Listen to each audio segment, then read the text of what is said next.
Hark! A sight most strange and wondrous. Behold the grand hall of King Henry VIII, a place where history and hilarity intertwine. King Henry VIII, ruler of England, sat upon his throne. His presence commanded respect, but today, something was different. But wait, he was no ordinary king today. The air was thick with anticipation, and the courtiers whispered amongst themselves. He wore a jester's hat, a bright red nose, and shoes far too big. The court gasped in surprise, for their king had transformed into a jester. His sceptre, a giant drumstick, not just any drumstick, but one that seemed to have been plucked from a mythical beast. His royal decree? Bring me chicken, and lots of it. The courtiers scrambled to fulfill his unusual request, their faces a mix of confusion and amusement. King Henry, you see, had a craving that could not be sated by mere banquets of gold and jewels. Not for power, not for gold, but for crispy, juicy, finger-licking good chicken. His mind wandered to the tantalizing aroma of fried chicken. He yearned for the Colonel's secret recipe, for the spicy kick of Popeyes. The thought of that perfect blend of spices made his mouth water. His stomach rumbled like a dragon, demanding satisfaction. The sound echoed through the hall, a royal command in itself. "My loyal subjects," he boomed, his voice echoing through the grand hall. "Tonight we feast!" The courtiers cheered, their excitement palpable. "We shall dine like kings, clown kings, that is." The hall erupted in laughter, the king's jest bringing joy to all.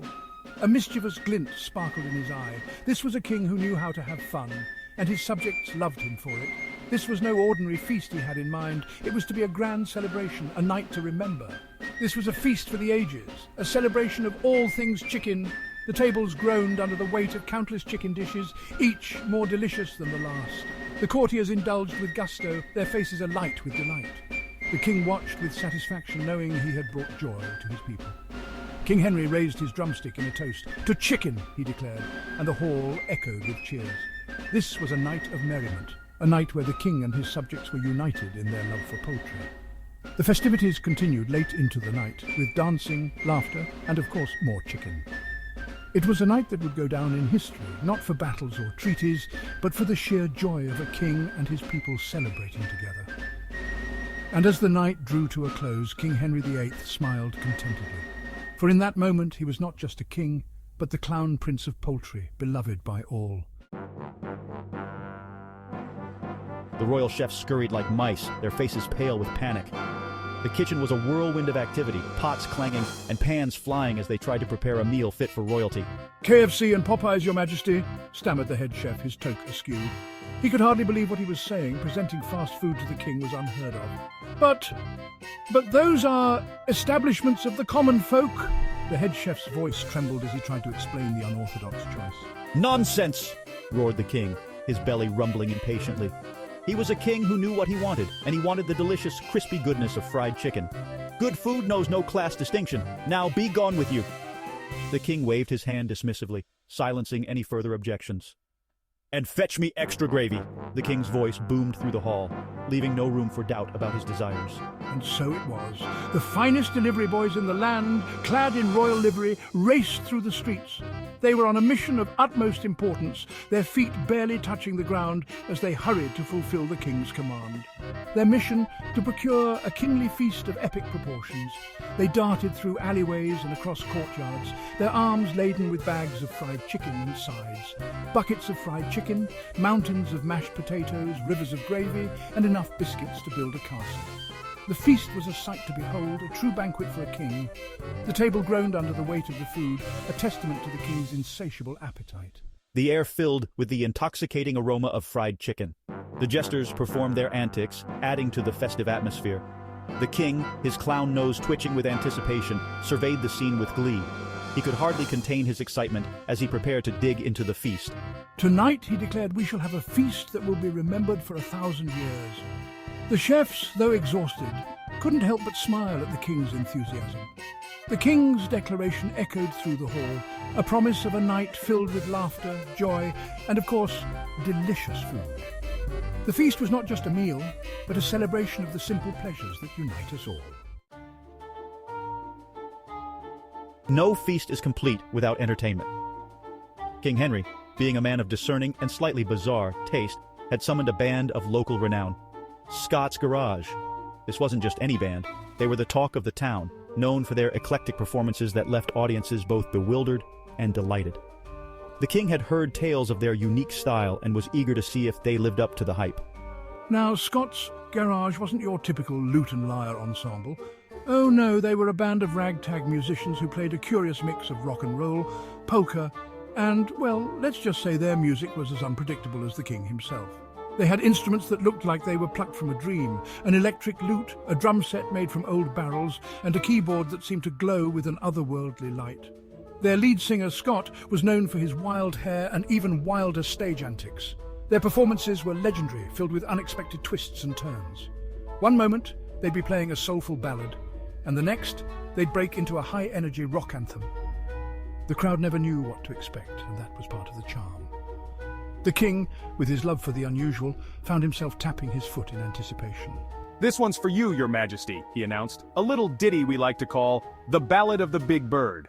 The band members exchanged knowing glances and launched into the song with gusto. The lyrics told the tale of a giant chicken who ruled the kingdom with wisdom and a touch of whimsy. The chorus was catchy, and soon, even the most stoic of the king's advisors were humming along. And with that, they launched into a rousing tune about a giant chicken who ruled the kingdom with an iron wing. The king, thoroughly amused, tapped his drumstick scepter along to the beat. The song was filled with humorous anecdotes about the big bird's adventures, from outsmarting rival kingdoms to hosting grand feasts in the royal coop. The band's energy was infectious, and soon the entire hall was clapping and cheering. The king, thoroughly amused, tapped his drumstick scepter along to the beat. The performance was a hit, and Scott's Garuage had cemented their place in the annals of the kingdom's entertainment history. As the final notes of the Ballad of the Big Bird echoed through the hall, the king rose to his feet, applauding with genuine delight. It was a night to remember, and the legend of Scott's Garuage would be told for generations to come. He wielded his drumstick scepter with the grace of a seasoned warrior, spearing chicken pieces and dipping them in a vat of gravy. "This is the life!" he exclaimed between bites, a trail of crumbs adorning his clown makeup. "Who needs a crown when you have a bucket of fried chicken?" Narrator: The feast commenced. King Henry, his eyes shining with delight, attacked the mountain of chicken before him with gusto. The courtiers, initially hesitant, soon joined in the feast. After all, how could they resist the allure of such delicious chaos? Even the queen, a woman known for her refined palate, couldn't help but sneak a few chicken tenders. The feast was in full swing, a symphony of crunching, slurping, and contented sighs. Suddenly, a hush fell over the room. "My drumstick!" he exclaimed, his voice trembling. "Someone has stolen my drumstick!" A wave of gasps and murmurs rippled through the crowd. Who would dare commit such a heinous crime? The king, his face turning redder than his clown nose, demanded an immediate investigation. "Fear not, Your Majesty," he declared, striking a dramatic pose. "Goerge Cucumber is on the case." Goerge Cucumber, with his trusty magnifying glass and a nose for clues, began his investigation. He questioned the guests, examined the empty buckets, and even sniffed the air for any suspicious scents. His search led him to a shadowy corner of the banquet hall, where he encountered a most unexpected sight.